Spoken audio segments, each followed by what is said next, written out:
Қайырлы таң, қайырлы күн, қайырлы кеш, қалайсыздар? Үш уақытпен де амандаса берем, қай уақытта қарап отырғаныңызды білмедім. Работа смета бойынша тегін сабаққа қош келдіңіз. Сабақты бастамастан алдын ескерте кетейін. Сабақты тамақ істеп отырып, бала шағаны қарап отырып, за рулем кетіп бара жатып, олай қарамаңыздар. Бұл кәдімгі полноценный этаптан тұратын пайдалы практикалық сабақ. Сондықтан да арнайы уақыт бөліп, тыныш жерде жалғыз өзіңіз блокнот ручкаңызды алып, дайындалыңыз, қазір видеоны паузаға қойып, сосын барып сабақты жалғастырыңыз. Ал біз кеттік. Жалпы тендер сабақты бастамастан бұрын өзім тендер арқылы қандай жетістіктерге жеттім, сонымен бөлісе кетейін. Шетелге шықтым, Дубай араладым, әке-шешеме машина алып бердім, мынау мама алып берген Tucson машинасы, мынау өзіме алған Elantra машинасы, мынау мен, мынау папам, мынау мамам, мынау папам кеттік. Өзім ғана тендер арқылы табысқа шықпай, студенттерім де, шәкірттерім де бар, тендерге келіп, жақсы нәтижеге шыққан. Олар мөлдір қаным. Осы тендердің арқасында 6 айда су жаңа Kia K7 машинасын алды, қап-қара әдемі. Маған дейін точка А курсқа дейін 200 мың теңге болған, медсестра болып жұмыс істеген, точка Б бір айдың ішінде 1,5 миллион теңге таза доходқа шығып отырып. Гүлнұр ханым мемлекеттік жұмыста істеген акиматта жұмыстан шығып, айлыққа шаршадым деп тендерге келіп, ол да су жаңа машина, үй сатып алды. Гүлнұр ханым екеуі аттас, бұл кісі де декреттегі ана болған. Оған дейін субподрядчик болып ұтқан тендерлердің жұмыстарын жасап жүрген. Генподрядчик 5 миллионға қатап кетеді. Точка Б мен алдыма минуспен келеді, 5 миллион қарызбен. Точка Б 8 миллион теңге табысқа шығады 6 айдың ішінде. Айына 1,5 миллион теңге табысқа тауып отыр. Дальше.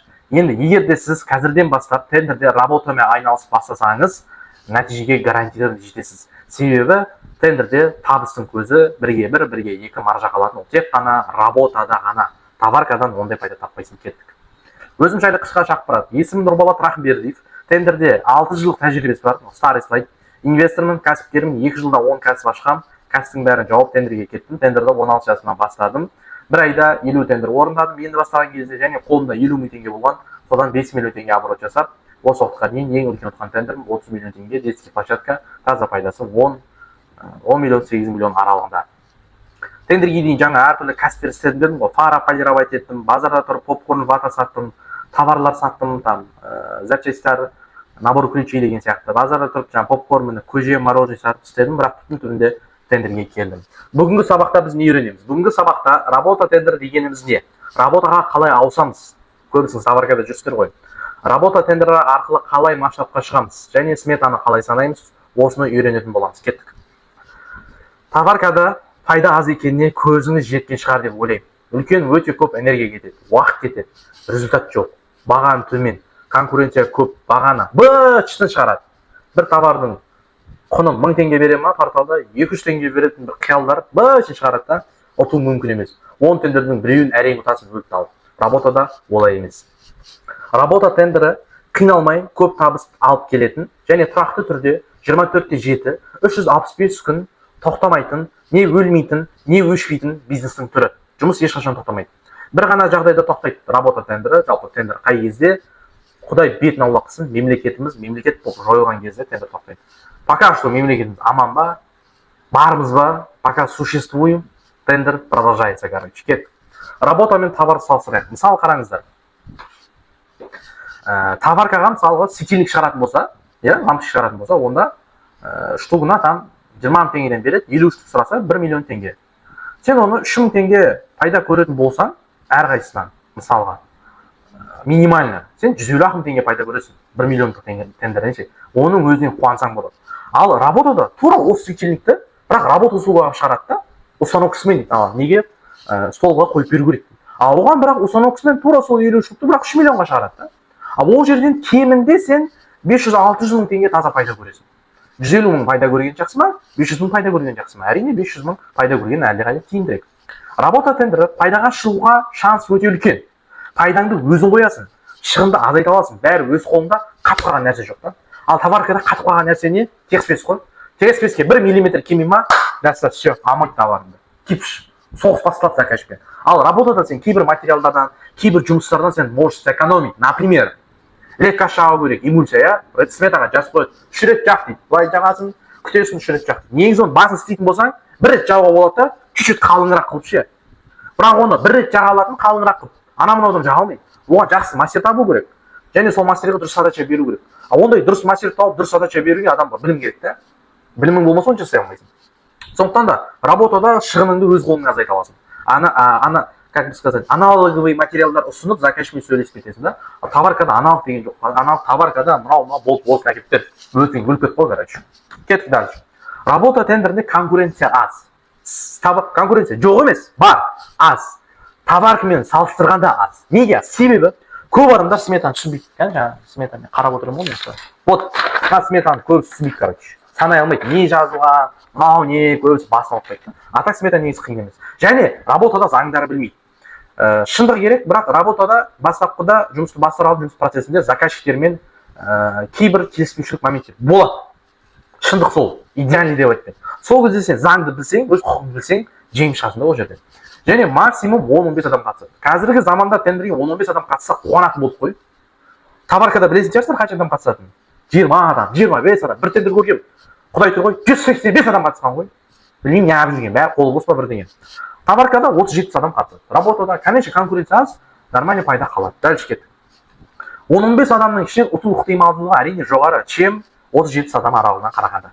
Товаркада жүрсеңіз, осындай проблемаларға кездескен шығарсыз, иә. Товар қабылдамай қойды, текст-спецке бір жері сәйкес келмей қалды, арзан ұтып алып қойыппын, текст-спеціне байқамай қалыппын, оптовикпен шатасып қойыппын, басқа баға айтып жіберіпті, оптовик лақтырып кетті. Мен пока товарды алам дегенше баға қымбаттап кетті, наличие бітіп қалды, заказчик қабылдап алғаннан кейін ауыстырып бер дейді, неғып бүйтіп қатты дейді, үйтіп қатты, ырың жырыңы көп. Еще ең жаманы товарға сертификат, гарантийный талон, паспорт товар сұрап қаныңды ішеді ғой заказчиктер. Товарканың бәрі осындай да, работада ол емес. Работада қалай? Работада жасайсың по смете, бол қолдан жасайсың да и все.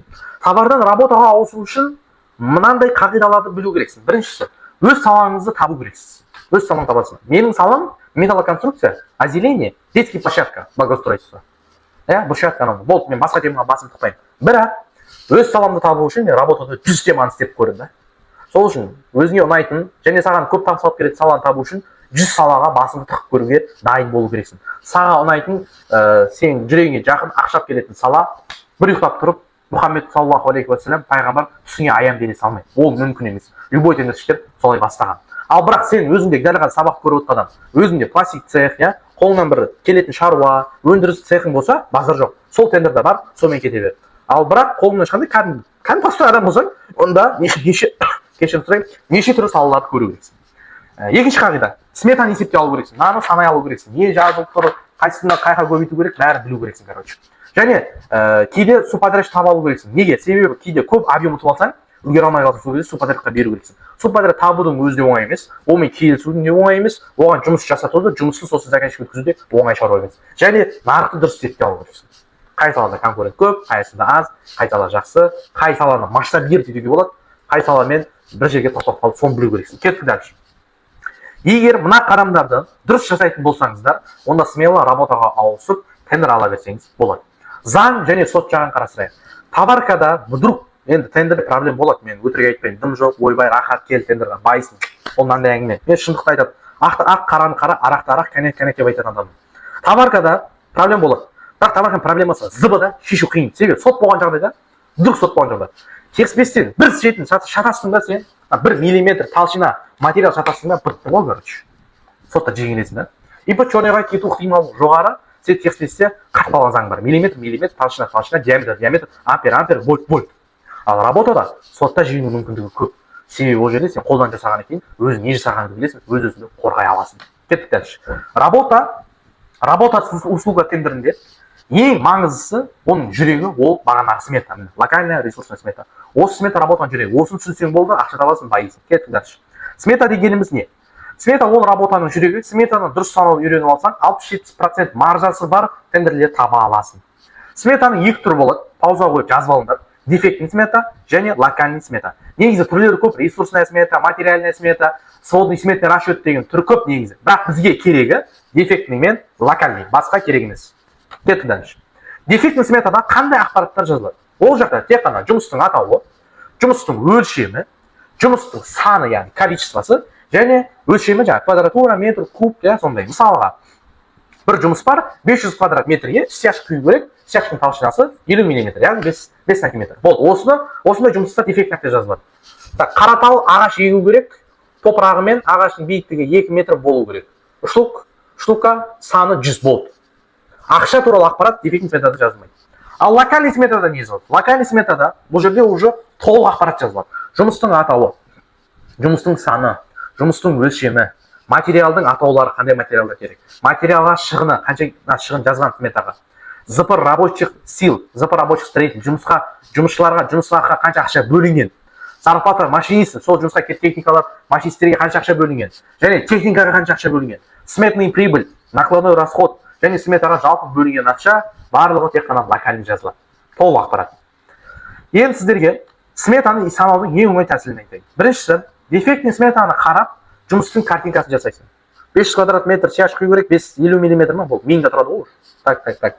Ағаш құю керек, понятно. Брусчатка жасау керек, лепка жағу керек, стена, потолки, квадратура, 100 квадрат, сонымен дефектный сен картинкасын жасап аласың. Сосын соны локальный сметаға ашқан кезде, сол жұмыс дефектіде тұрады, локальныйға шығарады соны, ауыл шығады ғой. Сол кезде смета ашқан кезде сразу қай жылы жасалғанына мән беру керек. Локальный сметаны ашқан кезде, локальный смета қай жылы составлен болған, соған мән беру керек. Неге? Себебі, мысалы, қазір 2026 жыл, сметаны аштың, смета составлен 2024 деп тұр. Ол не деген сөз? Значит, 2024 жылы смета жасалған болса, ол жерде жазылған жұмыс ақы шығыны, материал шығыны 2024 жылғы нарық бағасымен есептелген деген сөз. Сұрақ, материал қымбаттап жатыр ма, арзандап жатыр ма жыл сайын? Әрине қымбаттап жатыр. Сондықтан соған мұқият мән беріңіздер. Шығындарыңыз көбірек болуы мүмкін. Және үшінші, локальный сметада барлық мелочь детальдарға әрбір сөзге мән беру керек. Міне, локальный смета жаңа айтқандай, қанша кетті, қанша квадрат материалға түсіп. Міне, мысалға мына жақта барлығын жазып қойдым. Наименование работ, единица измерения, количество, стоимость за квадратуру, общая стоимость. Яғни затрат работы, затрат труда рабочих, в том числе труда машинистов, бәрін ақшасымен көздермен жазып қойған. Локальный сметаның артықшылығы осы. Дефектный смета жаңа жұмыстың атауы, өлшемі, саны, квадратурасы дедім. Дефектный ведомость. Устройство, поселяющее в равенстве слоев, основание испискать. Яғни не істеу керек?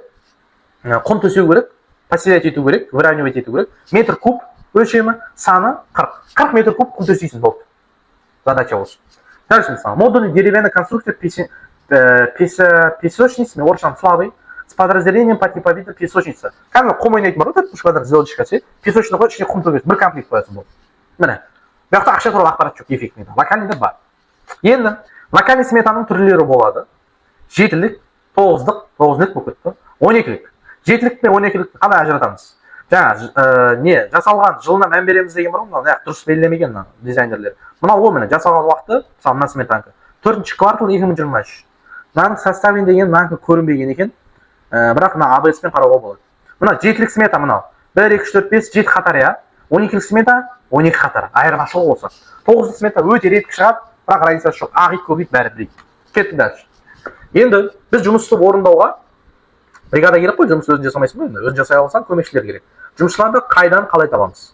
Как обычно, барлығымыз білетіндей, OLX бар, Каспи объявление бар, Telegram каналдар бар, Найми.kz бар, WhatsApp чаттар бар, пабликтер бар, әр қаланың. Солай тапсаңыздар болады. Енді жұмысшылармен келісу барысында мынандай нәрселер жасау керексіз. Бірінші, кемінде 3-4 бригадамен звондап келісесің. Бұл сізбен жұмыс жасайды. 3-4-еумен кемінде. Бұл аға сізбен жұмыс жасайды, бұл братан сізбен жұмыс жасайды. Және желательно жұмысшыларды сол қаланың өзінен тапқан дұрыс. Бірақ сол қала өзінен тапқанның өзінде бағасы қымбат болатын болса, объемға, онда өзің қаланы апар. Мысалы, мен қазір Көкшетауда 10 почат жасап жатырмын. Ояқтың бәрі орыстар, олардың бағаларын бәрі завышенный. Мен өзім Түркістаннан жұмысшыларды апарып жасатып жатырмын. Себебі Түркістан жұмысшылары Түркістан бағасымен істейді да. Олар Көкшетау бағасымен істемейді ғой. Олар пропискасы Түркістанда ма, Түркістанмен істейді. Бізде Түркістанда жұмыс ақы өте арзан. Себебі конкурент көп. Көкшетауда конкурент аз, жұмыс жағынан үшін орыстар қатып қалған баға 3 есе бағаны айтады. Мен жұмысшыларды Түркістаннан апарып, жатын орын, жолын төлеп берген өзінде мен Көкшетаулағы жұмысшылардың еңбек ақымен салыстырғанда мен плюстамын да. Осы анализ жасау керексің өзің миыңмен. Және материал ақшасын тек магазинге төлем жасау керек.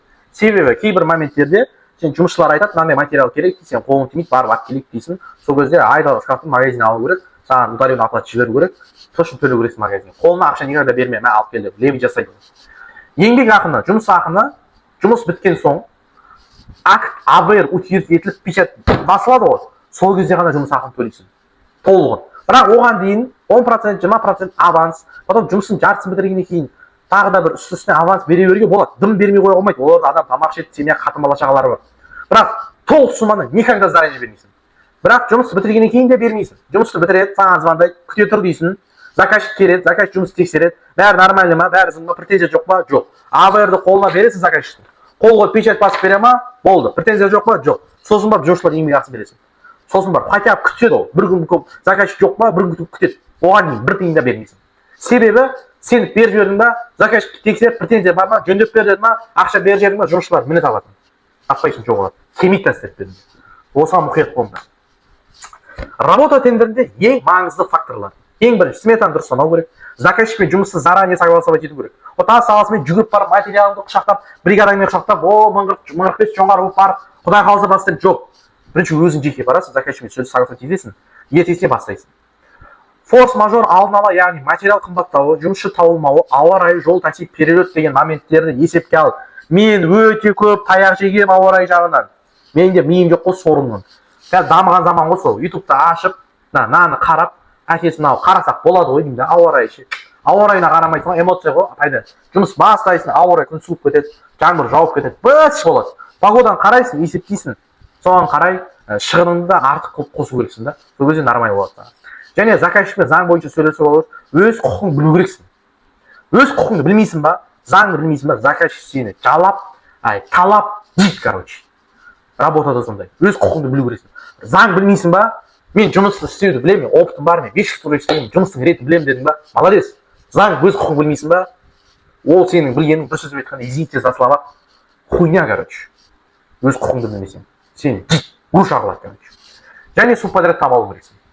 Жаңа айттым не үшін екен, доп соглашение алу жолдарын білу керексің. Кеттік дальше. Осы факторларды практикада қолдану арқылы мен және менің студенттерім осындай нәтижеге жетті. Бұл менің нәтижелерім жаңа. Енді қараңыздар. Қазақта сөз бар. Өзі жармағанның сарқытын ішпе дейді. Өзім үйретіп жатырмын ба? Өзім жақсы айналсам ба тендермен? Қазір көрсетемін сендерге. Міне. Қазір өзім настоящий долларларды көрсетемін. Так, мынау менде ИП-мен алған доллар, мына жақта бір действующий долларым тұр. Көрсетейін сіздерге, қараңыздар. Так, суммасы қанша? Суммасы 13 миллион 568 мың теңге. Бұл менде озеленение тендері, ағаш егу благоустройство. Мен уже бұны аяқтап қойдым.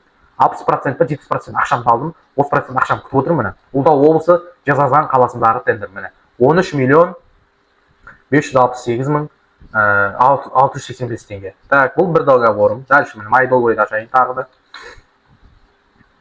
Так, мынау кетті ме? Екіншісі 38 мың жоқ, мен бұл інім тендермен айналысып жатқан, медеуші тендер жатқан. Так, Жемпудан 1 миллион 488 мың теңгеге машина жөндеу, вроде не помню. Менде бәрінің командасы дейді. Техническое обслуживание. 1 миллион 1,5 миллион ба деп ойламаңыздар. Маржасы жақсы, оның сол үшін мен майдеуші тендер екеніне қарамаймын. Дальше, так, 7 миллион 956 мың теңге. Так. Бұл менде, так, вот міне. Восточный Усть-Каменогорск текущий ремонт. 3 тендерім бар ма? Бар. Енді менде инвалидный общество бар. Сояқтарын көрсетейін. Басқа екінші компаниям бар. Так. По факту міне ашып көрсетіп жатырмын сіздерге. Жасырып, анау жоқ.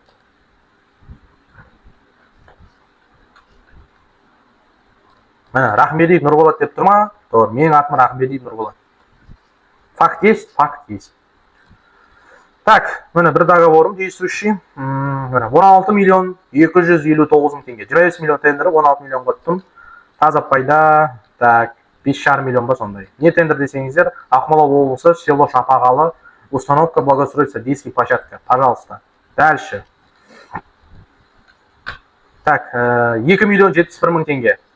Бұл не? Қазір көрсетемін тоже. Так, услуга погрузки заказчик. Так, груз жасау, арбер тасу 2 миллион теңгеге. Кетті ма? Кетті. Тағы, шетен көрсете берейін, уақыт көп. Тағы да 2 миллионға. Так, сосын, міне 16 миллион кетті. 3 миллион 856 мың теңге. Не? Детский площадка тоже. Тағы да торос, ектенді бірдей шыққан ғой, 10 миллионнан. 3 миллион бірдей баға бердім, екеуін жеттім. 2 миллион 90 мың тағы да бар. 1 миллион 435 мың тағы. 5 миллион 953 мың тағы. Міне. Енді қараңыздар.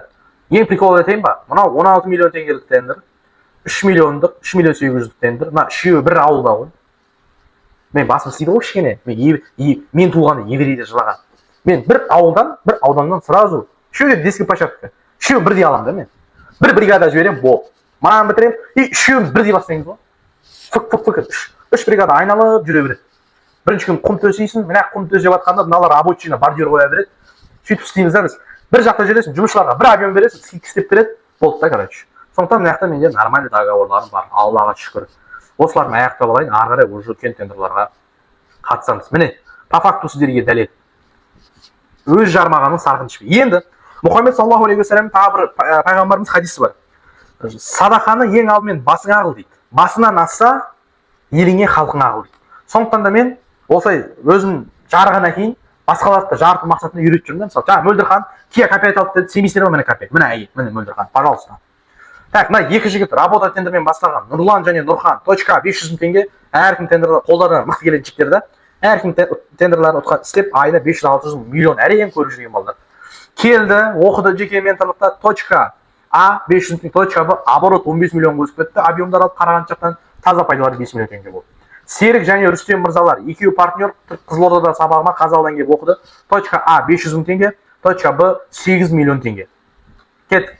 Гүлсім апа, пенсионерка, пенсионер, точка А, пенсионер, пенсия жарты айлық алады дейсіздер ме? 350 мың алады ол. Точка Б 500 мың теңге. Ағар сенген студенттім, жас 17-те, стипендия алады, колледжде оқиды, 50 мың теңге, точка Б 300 мың теңге. Айгүл ханым, Ақтөбеде оқыған, декреттегі ана, точка А 0, точка Б 1 миллион, 10 миллион теңге. Міне ИП Айгүл, міне обороты, пожалуйста. Факт дәлел. Ғабит Пазылов, Қызылорда оқушы, міне өз жан жерген, міне мен оқушымын, сертификат беріп тұрмын. Мынау мен берген сабағыңызға рахмет дейді. 14 миллион теңге тендер тұттым дейді, работа ғой. Кім деді дейді, тек алға дейді.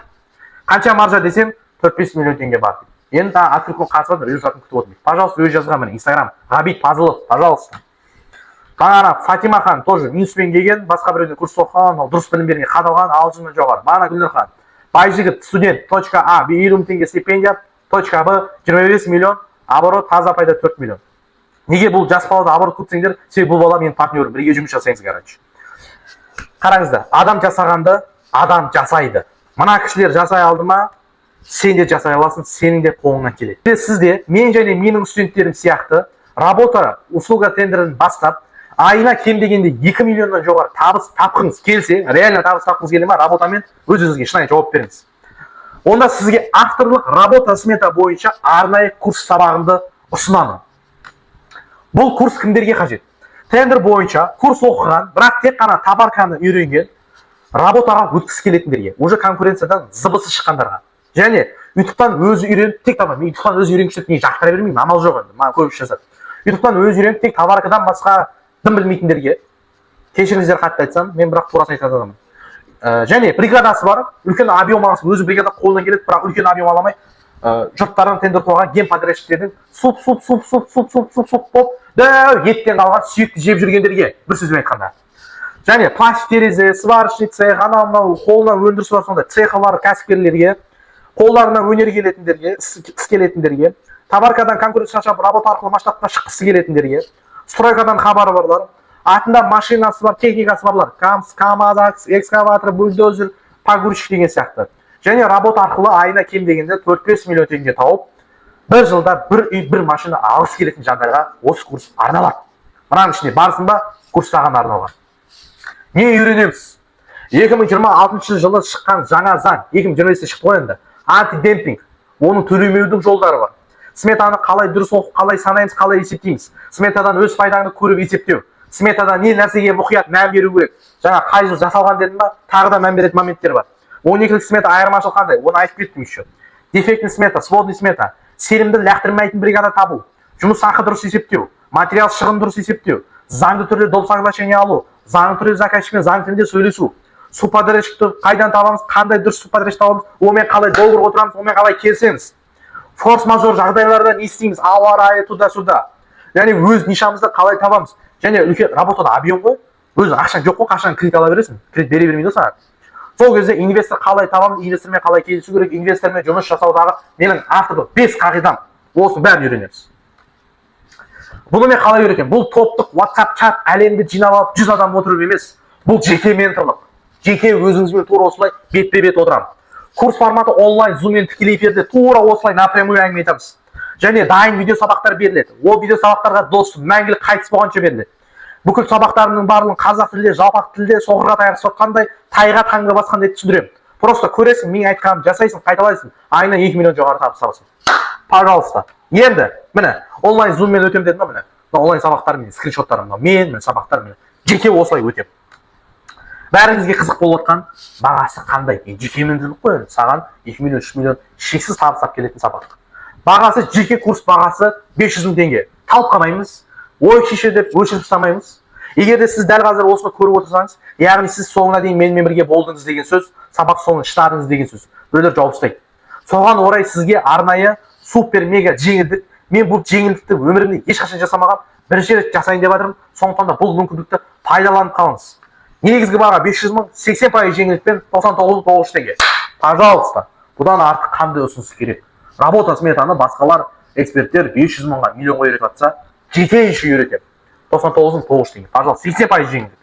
Енді басқа жақтан курс істеудің қажеті жоқ. Скидка, ескертем. Скидка тек қана 24 сағат қана беріледі. 99.990 теңге. Курс 4 күн офлайн жеке болады, және курс аяқталған күннен бастап 6 ай бойы жеке кері байланыс болады. Арамызда білім беру бойынша заңды договор болады. Бұл баға 100 адам жиналғанша, потокқа 100 адам жиналғанша сақталады. Менде қазір 68 адам бар, получается 32 орын ғана қалды.